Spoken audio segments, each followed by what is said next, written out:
اور غور کریں عزیز بھائی، جب انسان سمجھتا ہے نا نعمت اللہ کی طرف سے ہے، پھر وہ جھک جاتا ہے، وہ ڈرتا ہے، پھر وہ کہتا ہے اوہو یار وہ فلانا بندہ مجھ سے زیادہ سیانا ہے، اس کے پاس اتنے پیسے نہیں ہیں، مجھے اگر اللہ نے دیے ہیں تو اس کا فضل ہے، مجھے نا کہانیاں نہیں سنانی چاہیے۔ میرے رسول پاک نا اعلیٰ اخلاق کی بات کرتے، اونچی بات کرتے۔ ایک شخص آ گیا حضور سے ملنے، بخاری میں حدیث کی اصل موجود ہے۔ عرب کے لوگ چونکہ اپنے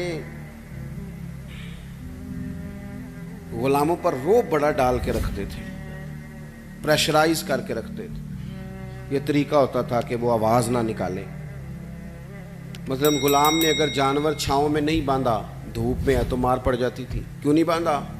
اور اگر اس نے کبھی باندھ دیا نا تو پھر بھی مارتے تھے، کہتے تھے تو اتنا سیانا ہو گیا، تو نے پوچھا ہی نہیں، مرضی کر دی تو نے۔ ایک مزاج ہوتا ہے پریشرائز کرنا، پریشان کرنا۔ اور آج بھی میں نے یہ انداز دیکھا ہے، پر غریبوں کے لیے، غریبوں کے لیے، امیروں کے لیے نہیں ہے۔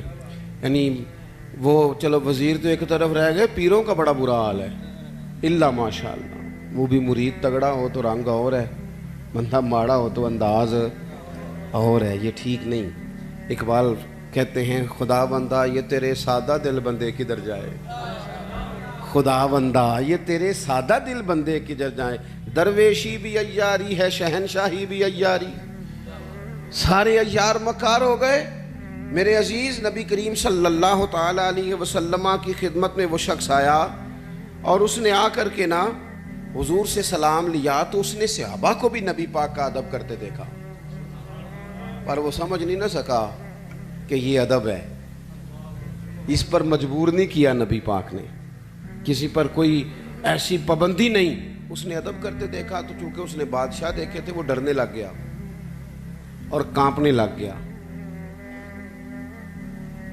حضور نے فرمایا کیوں ڈرتے ہو؟ کیونکہ وہ دور سے آیا تھا، ملک شام سے۔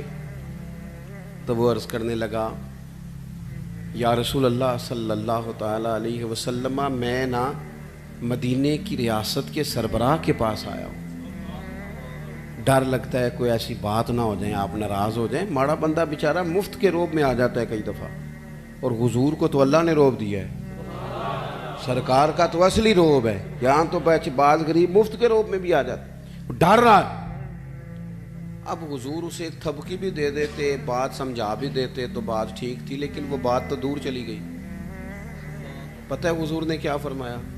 فرمایا سن بھائی، تو کسی ریاست کے سربراہ کے پاس نہیں آیا، تو اس بیٹے کے پاس آیا ہے جس کی ماں گوشت کے خشک ٹکڑے کھا کے بھی گزارا کر لیتی۔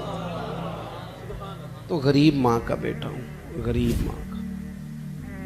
حضور نے بتلایا کہ کسی اخلاق یہ ہے کہ کسی شخص کو آپ کسی پریشر میں نہ ڈالیں، اسے پریشان نہ کریں۔ آپ کا وجود، آپ کی طبیعت کسی کے لیے بوجھ کا باعث نہ بنے۔ میں نے اپنی زندگی میں ایک ارادہ کیا ہوا ہے، اس کے لیے مجھے نیند بھی کم کرنی پڑتی ہے۔ میں نے دیکھا کہ جب کسی کو بلایا جاتا تھا نا، خطیب صاحب کو، پیر صاحب کو، تو بڑے بڑے فون کرنے پڑتے تھے، کتے پہنچے ہو، کتے آ گئے ہو، باہر جانا پڑتا سی، بندے پریشان ہو جاتے تھے۔ میں نے یہ کہا ہے کہ اگر کسی نے کہا ہے نا 2 بجے، تو وہاں 2 بجے سے 5 منٹ پہلے جانا ہے۔ سانو ٹینشن جنی مرضی ہوئے، سامنے والے نے دلانا ہوئے۔ ایسی بات کی سمجھ آ رہی ہے؟ ہوتا کیا ہے؟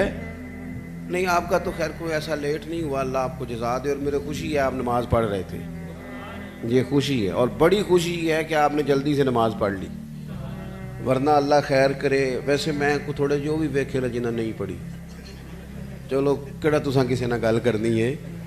ایک بات یاد رکھنا، کوئی نہیں اجر ملے گا محفل میں آنے کا، بالکل نہیں۔ ایسے اپنے آپ کو جھوٹی تسلیاں نہ دیا کرو، فرض پہلے ہے اور نفل، یہ کوئی کہانی نہیں کہ آپ محفل بڑی تگڑی کرائیں اور فلانا کم۔ مجھے ایک دفعہ ایک صاحب نے کہا جی 22ویں محفل ہے یا 21ویں ہے، آپ کو بلانا ہے، پہلے فلاں بزرگ آئے، فلاں عالم آئے۔ تو میں نے کہا نماز پڑھتے ہو؟ کہنے لگا نہیں، دعا کریں۔ تو میں نے کہا آج کے بعد نہ کسی کو بتانا کہ اتنے علماء کو میں نے دعوت دی ہے، وہ کہیں گے اتنے مولوی مل کے بھی اسے نمازی نہیں بنا سکے۔ تو اس لیے یہ اصل پہ آئیں. کیا مطلب؟ اس کا مطلب ہے کہ نماز پڑھی نہ جائے اور باقی سارے کام کیے جائے. نماز اصل ہے، نماز روح ہے. اور حضور ناز سے بھی بڑے راضی ہوتے ہیں، پر میرے نبی نے فرمایا نماز تو میری آنکھوں کی ٹھنڈک ہے. تو جب تو نماز پڑھتا ہے حضور کی آنکھیں ٹھنڈی ہوتی ہے. یہ تو کر نہیں رہا اور باقی تو ادھر ادھر بھاگتا پھرے، تو یہ اضافی بات. تو میرے عزیز، ایک تو حضور نے ہمیں یہ اخلاق دیا ہے کسی کو تکلیف نہ دیں، کوشش کریں. ایک دفعہ نا ایک صحابی نے نبی کریم علیہ الصلوۃ والسلام سے کہا میرے گھر کھانے کے لیے آئیں. اس نے دیکھا کہ حضور پر بظاہر کچھ آثار ہیں بھوک کے، کئی دنوں سے کھانا نہیں کھایا. چہرہ دیکھا اس نے تو بندے گنے حضور کے پاس کتنے بیٹھے ہیں، تو 4 لوگ بیٹھے تھے. اس نے فٹافٹ گھر جا کے کہا 5 لوگوں کا کھانا پکا دیں. 5 لوگوں کا کھانا پک گیا. اب وہ حضور کو دعوت دینے آئے. آپ کو پتہ ہے آج کل لڑکے والوں نے جہیز مانگنا چھوڑ دیا ہے، پتہ جی کہ نہیں؟ میں تم خبر دے رہے ہیں، یاد رکھیا جی. وہ کہندے نے اسی جہیز نہیں لینا، بس تسی 600 منڈے جی بچے بندے دی روٹی پکا چھڑنی. 600 دی تے روٹی میں نہیں اسی دیاں گے.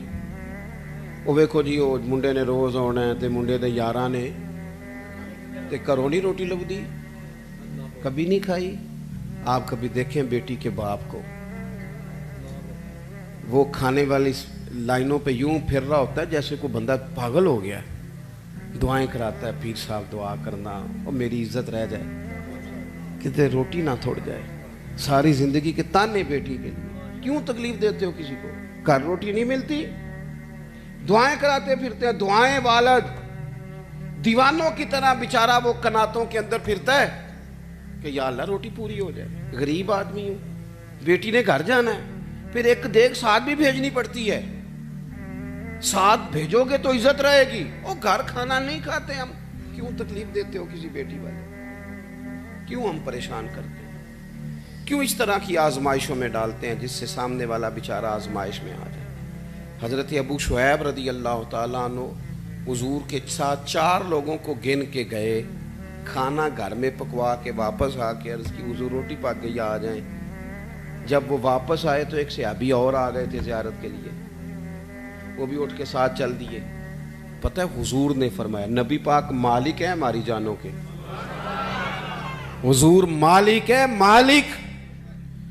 حضور کے لیے تن من دھن ہر شے قربان تھی غلاموں کی. حضور 5 کیا 100 بندہ لے جائیں تو بسم اللہ کریں صحابہ. لیکن نبی کریم نے اصول دیا، اخلاقی عالیہ کی بلندی سکھائی. اس صحابی کے گھر کے دروازے کے قریب جا کے حضور نے فرمایا بھائی 5 بندوں کا تم نے کھانا پکایا تھا، یہ جو شخص آئے ہیں یہ اپنی مرضی سے آئے ہیں، میں نے دعوت نہیں دی، اگر تم اجازت دو تو یہ اندر آئیں گے ورنہ یہ واپس جائیں گے. تم اگر اجازت دو. کسی کو تکلیف دی جا سکتی؟ ہمارا حال یہ ہے کہ ہمیں خبر کا پتہ بھی نہیں ہوتا کہ فلانے نے یہ کیا ہے کہ نہیں کیا، لیکن الزام گھر بیٹھے بیٹھے الزام لگا دیتے. گھر بیٹھے میں ایک جگہ پہ بیٹھا تھا، وہ کہنے لگے جی ایڈی چھیتی پیسے کمائے نہیں جا سکتے، کوئی رولا ہے وے. اور میں نے کہا کیا آپ، رب تو فرماتا ہے وَيَرْزُقْهُ مِنْ حَيْثُ لَا يَحْتَسِبُ، میں وہاں سے دے دیتا ہوں کہ بندے کا گمان بھی نہیں ہوتا.